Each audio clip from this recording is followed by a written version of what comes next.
What did I read in the month of October? Hi, my name is Jeanette, and I want to thank you for joining me on the channel Jane Reads. So it's that time of month again where I wrap up what I read in the previous month. Technically what I read this month because I'm filming this on October the 31st, but I am not going to finish a new book tonight or another book tonight, so I thought let's get this done. Okay, I'm going to go from most recently finished to what I finished at the beginning of the month, work my way backwards, only because that's the way they're stacked. That's the way it's in my journal, so I can just work my way back. So that's what we're going to do this month. Okay, so the most recent book I finished is To Right or Wrong by Jen Turano. This is book number 2 of the Bleecker Street Inquiry Agency series. And so we are following Daphne, who is one of the inquiry agents at the agency, but she is also a novelist. But this is historical romance set in 1887 New York City. And so she writes under a male pen name because her publishers didn't think a woman's name would sell. And she writes mysteries. Only the fellow agents at the agency know who she is, like that she writes as this male pen name, but she's not allowed to tell anybody else. A male author comes to the agency looking to hire the agency for help with a problem he's experiencing. And so the two connect under that, and kind of as they get to know each other, secrets start coming out a bit. And I loved Daphne. I loved Daphne in book number 1, so I couldn't wait to read her story. She's just like a really quirky character and just enjoyable to be around. And then there is Herman, who is the male author who needs the agency's help. And he is sweet, very, very sweet. And he is looking after his mother, who has an agenda of her own, and Daphne does not fit that agenda for a young woman for him. And so there's the quirks and the little snide comments that are made that are just entertaining on that side. Then we have Cooper and Anne, who are 2 other characters who work with agency, and Cooper is a Pinkerton agent that helps out with the agency. And Daphne and Cooper have built up a strong friendship, like a brother-sister friendship. And so their conversations I really enjoyed. And then it was like Anne and Daphne would have conversations about Cooper and different things. And it was enjoyable. The whole story was enjoyable. It was characters I wanted to root for. The 2 issues I had with this book is it's a bit slow at times. Like some of the pacing is a bit slow at times, and the chapters felt long to me. The other issue is near the very end, kind of when how did I word it? When the rescue moment happens, because they're in a bit of a bind, and a rescue moment happens. The way that happens, it was like, felt very contrived because that person hadn't been involved the whole book, and all of a sudden they're there to save them. Like, and how did they? Yeah, it was weird to me. But I gave this book 4 stars because I laughed a lot and I really enjoyed the characters, and I definitely want to continue the series. I have a feeling I know who book 3 is gonna follow, but I don't know for sure because I haven't read the back of book 3 to see, but I do want to continue. Okay, then I listened to Legal Standoff by DiAnn Mills. I did have an advanced reader copy of this book through NetGalley, but this book released on September 3rd, so the audio was available to me through the library, so I listened to it. My advanced reader Kindle copy was not a great format layout, so it was really hard I tried to listen to it and then pick up in the Kindle on the next chapter, but I couldn't find the chapters per se, so I decided I'm just going to listen to this fully. This is narrated by two authors, or two narrators, a female and a male. The story is told from two perspectives, a male character and a female character, that made sense for the two narrators. However, I really struggled with the male narrator, which is shocking to me because I really enjoy male narrators normally. And I got really invested in the female narrator. So then when it switched perspectives to the male, it was like, wait, what? So that threw me off a bit. But the story itself, high intense. We are following a private hostage negotiator who gets called to a scene, and a reporter, like a journalist reporter, ends up getting there as well. It's kind of the first one on scene. They do know each other from prior things, so they end up kind of being really Levi kind of gets the inside scoop, right? He gets past the police barriers during this. So the exclusive story. And the two kind of build up a friendship and start working the case together, and things start developing. Like, what is going on? There is so much going on. This is set in Texas, and it deals with undocumented immigrants and the cartel and stuff, and it's just, there's a lot going on in this story. The one thing I struggled with this is Levi is Jewish and has converted to Masonic Jewish, I want to say. And he tried to explain some of it and stuff that was happening with his family, and I didn't fully follow it. Now, if I was reading it, maybe I would have followed it more, but that is in there. Just be aware.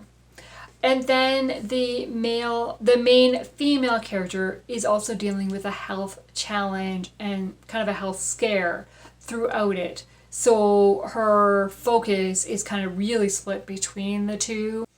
So yeah, I did really enjoy it, but I gave this book 4 stars because there was a few little things that I struggled with. But overall, it is a very fast-paced story, and I needed to know what was going to happen. And the ending shocked me. I did not suspect that person at all.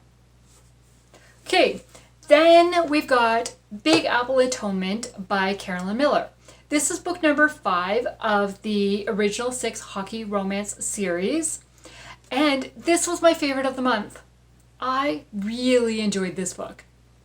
And so I was fully invested in these characters and the friendships in particular. We are following TJ, who has just been traded to the New York Rangers. But he is dealing with issues, and he has been traded multiple times. And there is a chance that he might be demoted to the farm team rather than the NHL team. And so he's trying to work with that. Then the captain of the Rangers is Tim Cunningham, and he's trying to befriend him. Tim is a Christian, part of the men's Bible study, this online hockey Bible study team. And then Tim's wife Lacey is best friends and works with Emma, who works at a children's home. Kind of similar to an orphanage, but not an orphanage. So the children come live at this home until they find foster and adoptive parents and stuff. And there is issues going on with the home. And Emma was the assistant. She is now the acting director for right now. Well, they deal with some of these issues. I was fully invested in Emma and her story and kind of her heart for the kids. And then, like, the way she interacts with Lacey and Tim, and then TJ comes on the scene, and Emma really doesn't like TJ because of some history with his playing background with other players that she knows. And so it's kind of, they really are enemies at the beginning, at least on Emma's side. But friendship develops, things grow, and it is a romance after all. So yes, there is a romance in it. And so, but I just loved the interaction of the characters and the way they supported one another, and just it was a fun story. Now, I do have a quote from this one is, "None of us are ever going to be good enough. Our best will never measure up. That's the point of grace." So TJ does find God and faith by the end of the story, and we watch his progression towards that. And Emma is a Christian already, and this was a feel-good story. Okay, then we've got Dove by Robin Lee Graham. This is an autobiography, and for me, it was a 3-star. Was it? Yes, I had to check. I'm pretty sure. It's a story told by Robin with the assistance of Derek, who I think was a journalist that was following him at the time, I think. So Robin was a 16-year-old boy in the 1965. He went off sailing around the world by himself with the support of his parents. Well, the support of his dad and the reluctant support of his mom. And along various ways, his dad comes and meets up with him at various ports, and they work on the ship a little bit, and the ship and stuff. And so it was interesting because it took him 5 years to go 31,000 miles around the world. In that 5 years, he meets a girl, he ends up getting married, and then they are expecting a baby by the time he arrives back in California where he first set off from. What kind of was like, I don't know. I'm just like, if this is your goal to sail around the world and do this, but then he stopped at various points, and it wasn't like, let's do it as fast as we can. As I said, it took him 5 years. He stopped at various points and kind of explored the ports and got to know the culture and spent time with people. And he picked up odd jobs along the way. So that was kind of interesting. There are experts. So he didn't do a journal during this. He did he did a journal, but he did a tape diary of his experiences and kind of how he was feeling at various times. So there's a lot of that inserted in it. But then his girl-to-be wife, Patty, so we get to know how they meet, how a friendship develops. And Patty is, I think, probably just graduated high school, like going into college kind of thing. I think probably when they meet. And she is just traveling. She's a very free spirit, traveling by herself, and just goes and meets. So then she will say bye to him at one port, and then she'll meet him later. She'll travel on her own, and then meet him later at the other port. So he really does sail by himself majority of the time. And so then Patty is also keeping a journal of her time spent on the ship, because when they're docked in port, she's spending all the time on the ship as well. So that was interesting, but I don't know. I don't care. I just did not care. But I kept reading because I've heard good things about this book. And I remember reading a book that talked about this book. And I know that's why I bought this book in the first place. I do not own that original book anymore. But yeah, so now I finally read it. I did buy this back in 2011, I think it was. And now I've read it. And now I can pass it on to somebody else to enjoy.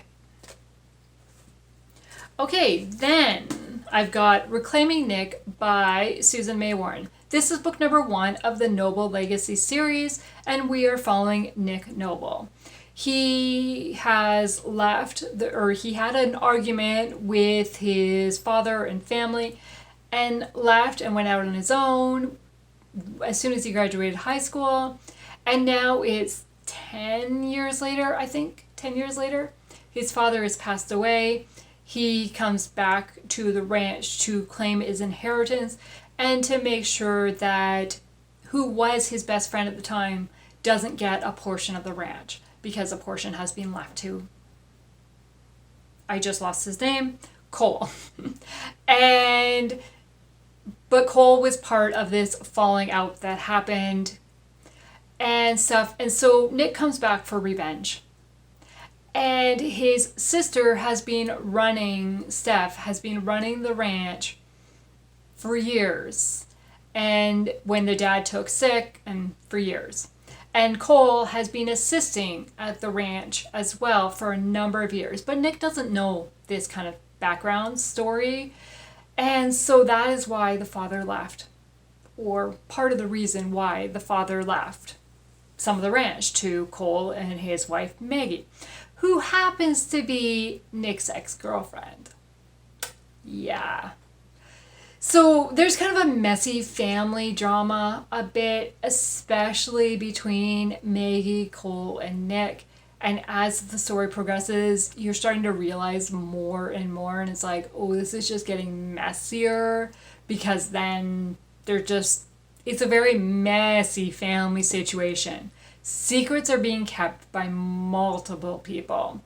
Multiple people. So this is book 1 of a series. The book 2, I think, is Steph's story. And then there's another brother. But the other brother was mentioned in this book, but never his presence. Like, he was never on page. And so I have no connection to him at all. I'm going to give this book a 3 stars because while I enjoyed it, I didn't care about Nick. I really cared about Cole and Maggie and what they were going through and their relationship. And Nick does find romance. It is a romance story, so Nick does find romance with a character. But I didn't care. I wasn't invested in that storyline at all. So I was not invested in the main storyline of the book. I don't know if I will continue the series. Okay, then I did a reading vlog for Hearts and Goals by Carolyn Miller and The Heart's Appeal by Carolyn Miller. These were both 4-star books for me.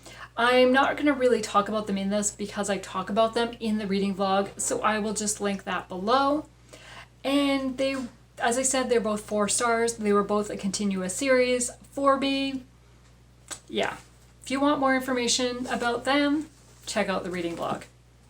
Okay, then we have Mountaintop by Robert Whitlow. This was my least favorite of the month. I struggled so much with this book. And this was a reread for me. And I do not remember being annoyed with it the first time I read it. So I guess it was just a timing thing from them to now. From then till now. So we are following a lawyer who...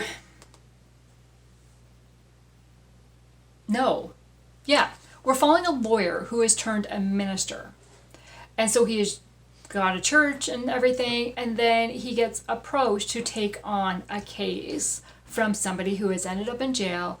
Not really sure why. I mean, it gets revealed eventually. So he's like, I'm not a lawyer anymore. I'm a minister. I want to be a minister. I'm not a lawyer.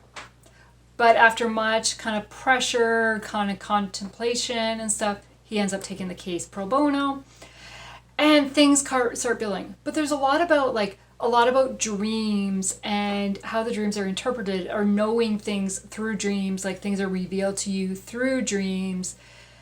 And I don't know, I really struggled with it. And I felt it moved really, really slow. So it's a 2-star for me. Okay, then we've got It Shouldn't Happen to a Vet by James Herriot. This is another nonfiction following the life of James Herriot. He is just telling some stories he's experienced in his 2nd year of vet practice. In this one, in addition to the vet practice, he also meets his wife, or who eventually becomes his wife. And so we see that we learn about the start of their relationship. And again, this All Creatures Great and Small is a nostalgic series for me. So I think that's why I really enjoyed this book. And I listened to this book on audio as well. And it is narrated by Christopher Timothy, who played James Herriot in the All Creatures Great and Small TV show that I watched. So that was really cool. I didn't notice a lot of the British accent, but that would have been cut. That would have been even better, right? So yes, this was a 4-star read for me because again, I really enjoyed it. And I think the fact that it had the start of the romance in it really helped. And I think, no, one more. I was going to say, I think that's all. No, one more. So Moonlight Cove by Shanna Hatfield. This is a contemporary romance, mystery, suspense, kind of got everything in it. So I said it's a double romance with a runaway teen, a dead body, and a bit of mystery, all happening in Seaside, Oregon. So there's like a beach town. It is told from 5 viewpoints. So we are following 5 different characters on different chapters. So that was kind of cool to get to follow that and kind of get more insight into the characters. I did enjoy the characters, and I really enjoyed the grandmother and granddaughter relationship because they don't live in this town normally. They've come to town for the summer and they're living together for the summer, and they each find romance and get to know, but they also get pulled into this dead body and mystery that is happening. And I really enjoyed that. But this was a really quick read, short read. I think it could have been built up a lot more. I think I would have liked to spend more time with the characters and kind of digging into it. And I just felt like the romance moved way too quickly.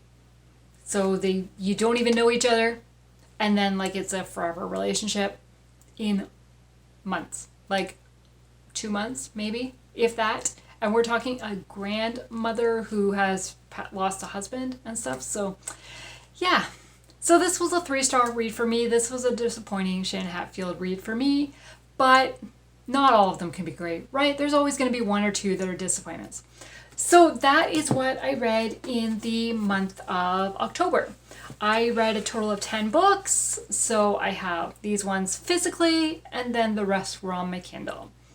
So I want to thank you for taking the time to watch this video today, and I hope you stay tuned for future videos. Thank you. Bye.